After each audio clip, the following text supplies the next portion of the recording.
Well, hello, everyone. Thank you so much for joining me for Wlbt Plus. My name is Kara Shirley. I'm your digital news desk host. Thank you all so much for tuning in for us. It is the last Monday of the month of October. Have Halloween coming up on Thursday, and a forecast that's probably not going to make a lot of little kids happy. We're going to tell you more about that in just a little bit later on today. And then, of course, at 2:30 this afternoon, our First Alert weather team will be here to give you a full look at your forecast, talking about Halloween night and the forecast beyond that as well. So you want to make sure you tune in for those detailed looks. Looking here on our social stream. I got distracted for a second. I'm sorry. But looking here at a social stream, we have Sophia Jordan tuning in. Hello. Thank you so much for tuning in from Vicksburg. We have Sherry Anderson tuning in, saying hello. Hello to you, Miss Sherry, as well. Thank you all so much for tuning in. If you're watching on our website, WLBT.com, or through our news app, we certainly appreciate you. And if you're tuning in on any of our social channels, we're streaming on Facebook, YouTube, Twitch, sometimes TikTok, not today, but sometimes we do stream on our TikTok page as well. We thank you all so much for tuning in. Don't forget that you can always leave your comments, thoughts, questions, suggestions in the comment section here. It's our interactive newscast where we get to talk to you guys as we bring you the news. Just ask you to be nice, not only to me, but to everyone else in the comment section as well. However, it is, a free country. You can say what you want, but just try and be a kind human, I guess. Looking here, I have Miss Lindsay Beckham on. Hello, Lindsay. Hi, how are you?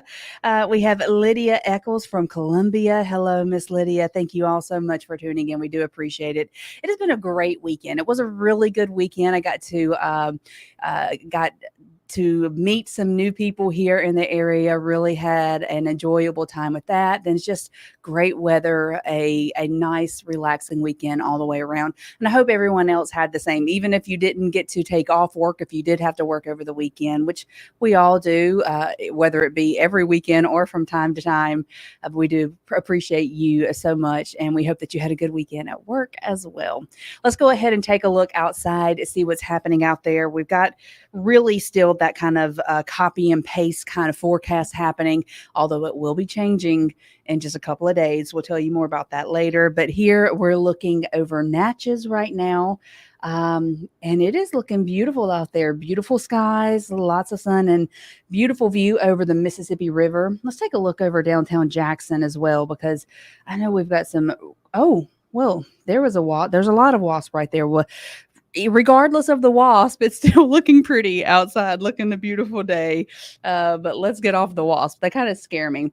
When I was anchoring one time in Meridian, we had a really large screen beside the anchor desk that I was sitting at, and it was morning time, and a wasp flew up on our camera. And of course, with this large screens, it looked like it was life size, like my size wasp. I came this close to screaming on air. Thankfully, I didn't, but it did start on me when that happened. So every time I see those wasps, I think of that. There are mascots here. Um, well, let's go ahead and jump into the news and tell you guys some updates of stories that have happened over the weekend, as well as some new stuff that has developed. First thing that we're going to talk about is the Jackson firefighters that were injured after battling or while battling a house fire that was here in Jackson. So let me make sure I've got this video pulled up for you guys. Here it is right here. So this happened at 573 Daniel Circle, and that's according to Jackson Fire Deputy Chief Patrick Armon. And it happened on Sunday, the fire did. So 3 of the firefighters, including a district chief at the scene, received injuries from the fire. 2 have been treated and discharged, while one of those firefighters are still being treated. We don't have any information right now on the cause of the fire. It is still being investigated. We'll pass that information along once we get it in, as well as when we find out the status of the firefighter that is still being treated. We want to, number one, thank them so much for going out there and being one of the first responders for us here in our area, but also let them know that we are thinking about them, and we're glad that they made it out alive. And we hope that they recover from their injuries very quickly. Well, let's talk about the student that is missing from Hartfield Academy here in Brandon. I know that is something that is on the minds of a lot of people, a lot of parents.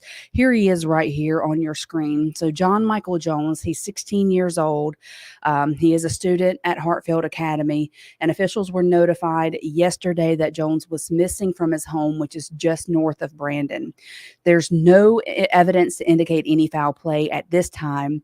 However, Jones has been battling depression after the unfortunate death of his father and a grandparent, and it's leading his family to worry that he may be contemplating self-harm. Of course, we hope that is not the case, but that was a concern. So he was last seen wearing blue shorts and a white t-shirt. Officials also say that a black backpack is missing from his room. If you have any information on Jones, his whereabouts, or anything, please contact your local law enforcement agency or contact the Rankin County Sheriff's Department. Our thoughts and prayers are with the entirety of his family, his student friends that are students at Hartfield Academy, teachers, everyone, and we hope that he is found safe, and he is found quickly, and he is returned back to his family. Also, want to say, with it being the concern of him battling depression and possibly contemplating self-harm, if you are a person that is in that same situation, if you find yourself contemplating hurting yourself, if you're going through a mental health crisis, anything like that, please reach out to the number 988. You can text that number, you can call that number, and you can be anonymous, and you can speak with someone who will help you. It is a national suicide prevention hotline and mental health hotline. Contact them if you are someone that is in a mental health or a crisis situation. But our thoughts and our prayers are with the family and friends of John Michael Jones. Let me show his picture again for you guys.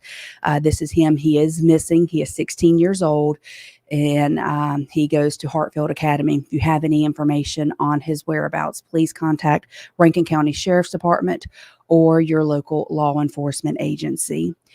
And Annette Ray here saying, please pray for Michael Jones. Yes, very much so. Mildred says here, hello, friend. Hello, Miss Mildred. How are you doing today? And Donna Owens saying blessings.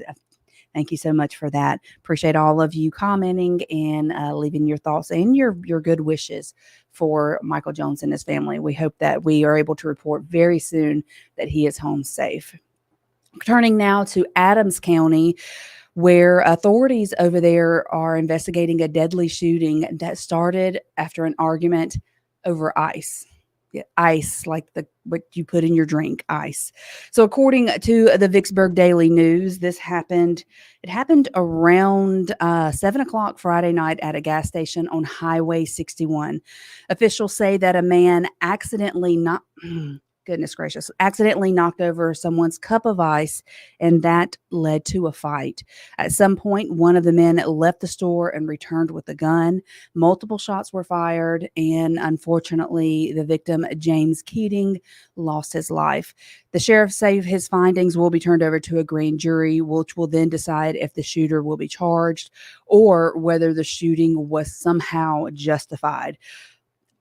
There are so many details that we do not know yet with this, but just know if it was over ice being spilt, I don't know how that could be justified. However, thankfully, I am not in the situation that has to decide that.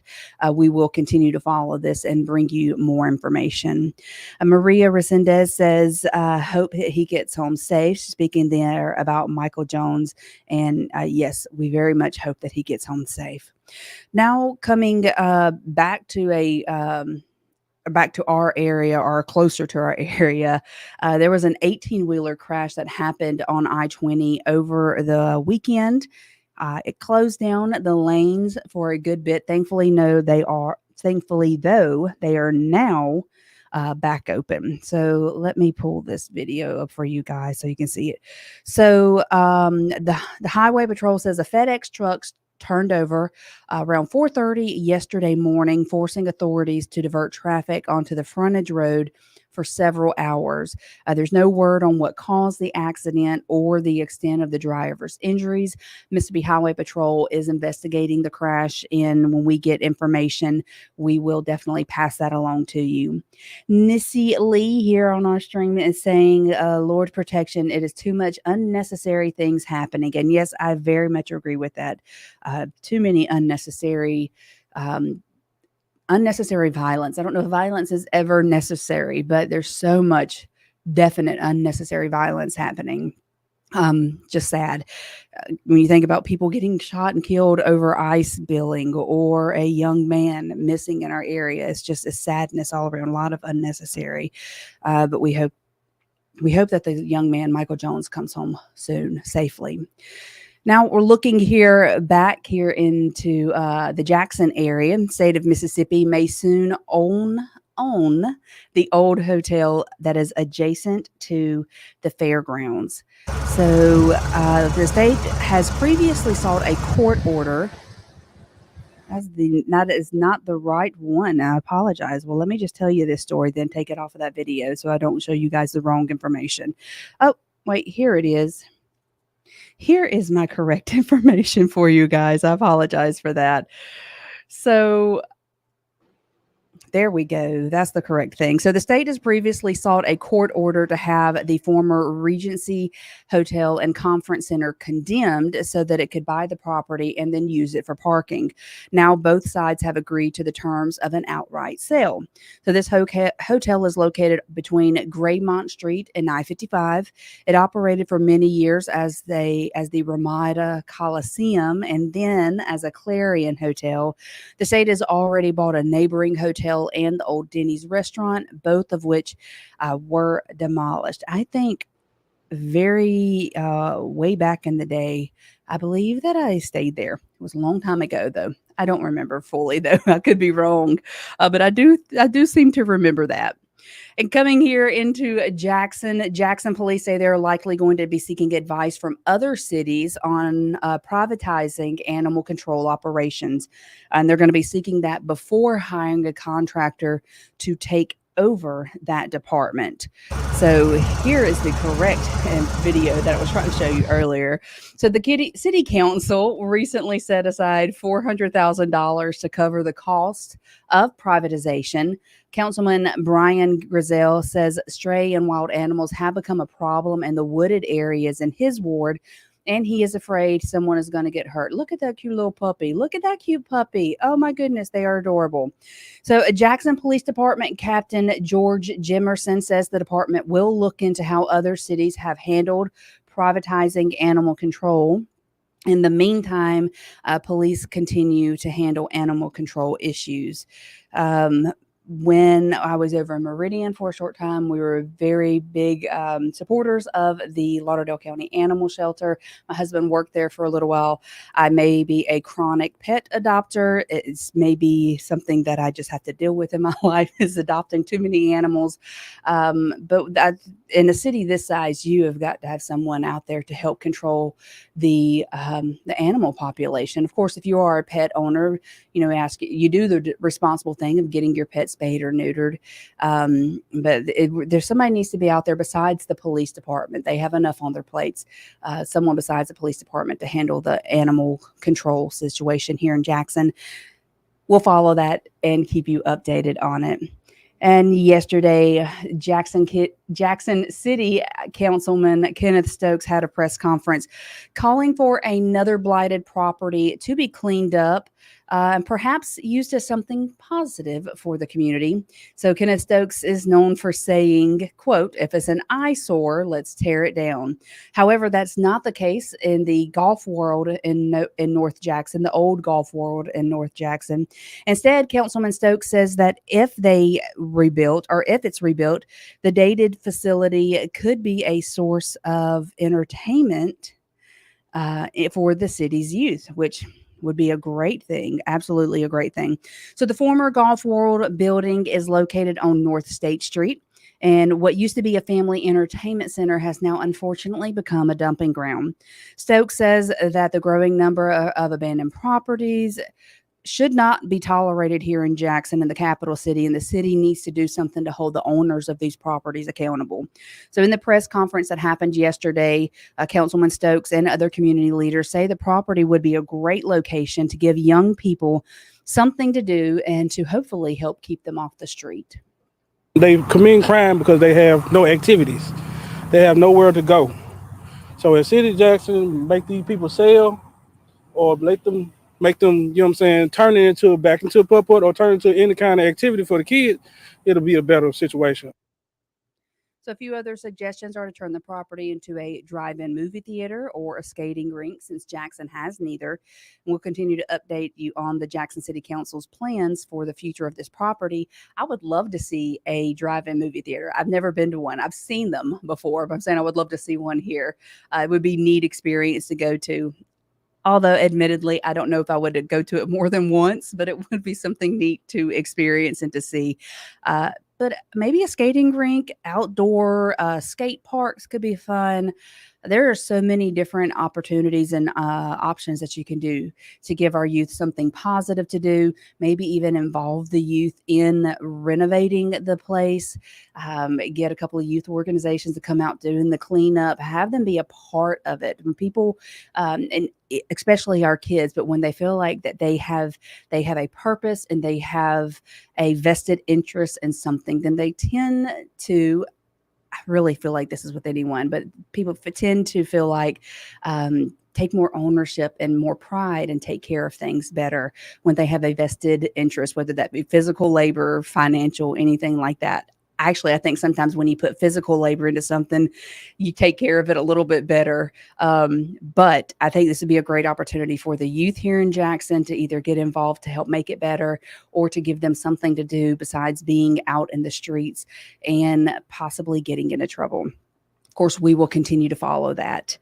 Uh, Rena Major says the whole city looks like a dump, abandoned house and buildings all over the place, and that is very sad. Hopefully, we can do something to make Jackson a more beautiful place, not only internally but also externally out in the community. But with this, we'll continue to follow it, and we'll let you know if and when something happens. Before we look at our forecast real quick, give you a quick peek of the forecast. But before we do that, we want to hear from our sponsor, Jackson Water. And we want to thank them also for being our sponsor here at WLBT Plus. Hey Jackson, curious about our water system? Join the Jackson Water Academy to get the inside scoop on our water and sewer operations. 3 sessions, 3 months, and a whole lot of hands-on know-how. You'll even get a behind-the-scenes tour of the O.B. Curtis Water Treatment Plant. So if you're ready to dive in, head to jacksonwater.com/wateracademy or give us a ring at 601-500-5200 to apply. But hurry, spots are going fast. Again, thank you so much to Jackson Water for sponsoring WLBT Plus. They help us bring you this every day or every weekday at 1 o'clock, and some additional things that we are going to be expanding into going forward into the future. If you have a business or you're an individual that is interested in sponsoring WLBT Plus or really doing any advertising with us here, reach out to us here at the station, and somebody with our great sales team will get back in touch with you on that. Before we look at more news, let's take a look at our forecast, let you guys see what's going to be happening over the next few days. Actually, let's look outside right now at our current temperatures. We are in the mid 80s with, well, look there. Lexington is actually in the upper 80s with 87. The coolest place right now is Meadville down in 81 degrees, but we're sitting about the same temperature as we have been every day for the past few weeks around this time period. Also, if we look at our radar, you can see we're looking about the same as we have been the past few weeks at this time. And there is no chance of rain out there for the rest of the day. You see it's absolutely clear on our radar. We look for our next 12 hours and no chance of rain, but we are going to be dropping down into the mid 60s overnight. It's still a great forecast. I mean, even though the temperatures are a little itty bitty bit higher, maybe 2 or 3 degrees higher, we still have a great forecast. It's that 7-day forecast that's going to make people not that happy. So we haven't had any rain for the month of October. I've told you guys that before. So no rain for the month of October, but we're going to be getting some at the very last moment, the last day of October. So we're looking at a 70% chance of rain for Halloween. And I know that makes a lot of people unhappy because you think we have had no rain for the entire month of October, and then on the one day where the kids definitely want to get outside and have fun is when we finally have that chance of rain, 70% chance of rain. Hopefully, though, before trick-or-treating time kicks in, the rain will have moved out. Be here at 2:30 today to hear from our First Alert weather team. They're going to be able to give you the full details of your forecast, let you know exactly the time frame for the rain chances on Thursday, and of course, download the First Alert weather app because you'll be able to get those notifications on pinpoint location for your weather and your forecast. So in Lamar County, they have a woman who has been named the first woman warden. So the sheriff's department in Lamar County does now have a female warden over their jail. The sheriff's department Melissa Lee has been named. They commit. There she is. That's Melissa. But she has been named the major of corrections in that county, making her the first woman to hold the title in Lamar County. Congratulations to her. She says that she is humbled and she hopes to continue the work of the retired Major Mike Harlan by helping officers advance their careers. I would like to kind of continue the trend that we've started, where a lot of our correction officers, learn corrections, and then we move them up through the jail. And a lot of times we've had several of them wind up going to patrol, and I'd really like to keep that up. We have one of our correction officers at the police academy right now, but that is definitely something I would like to keep doing. Lee pointed out that 2 other women hold similar titles in the Pine Belt. You got in Covington and Perry counties have women over there. But still, congratulations to her. I think that's an awesome thing to be named the first female warden, and I hope that she continues to do an amazing job there. And sticking around that area, the University of Southern Mississippi is now getting a federal grant to help rural law enforcement officers investigate crimes involving digital evidence. I think this is an amazing thing to have happen. So the $3 million grant from the U.S. Justice Department will help establish the Scalable Rural Digital Forensics Initiative. Students and faculty and staff in forensic science, computer science, and other disciplines will be involved in this project. The initiative is really 2 parts. So we have a plan to put together a digital forensics laboratory here on campus, one where we'd be able to process digital forensics materials, say cell phones, laptops, these sorts of things, to be able to get at materials inside of digital devices. And then beyond that, the second part is the creation of training materials that will be used nationally for law enforcement officers to better understand digital forensics and the way that it can be leveraged to solve crimes. The grant covers a 4-year period and comes from the DOJ's Bureau of Justice Assistance. So I think that is a great thing to be able to train more law enforcement officers and up and coming law enforcement officers or people in that field, forensic science and all that stuff, to learn more about the digital evidence of things being collected and be able to present it correctly and look at it correctly, and all of that stuff is very important. So we all know our world is moving more and more into a digital way of life. It has been really for several years, but we are even going deeper into that. So I think this is a wonderful thing. Look here, Rena says, went from having the heat on to having the air on. I can say, Rena, I have not yet cut my heat on, even with the cold days that came, unless you count the little space heater that I have in my restroom. But other than that, I have not cut the heat on. So I'm going to try and keep that off for as long as possible. Well, guys, that is going to be the end of WLBT Plus today. I thank you so much for tuning in with me on this last Monday of October. I'll be back tomorrow at 1 o'clock. Make sure you tune into our newscast tonight. Download the WLBT News app. That way you can get notifications on breaking news. You can also watch all of our newscasts there, either as they are happening in real time, or you can watch them on demand. Again, I'll be back tomorrow at 1 o'clock. I hope you all have a great day, and I will see you then. Bye.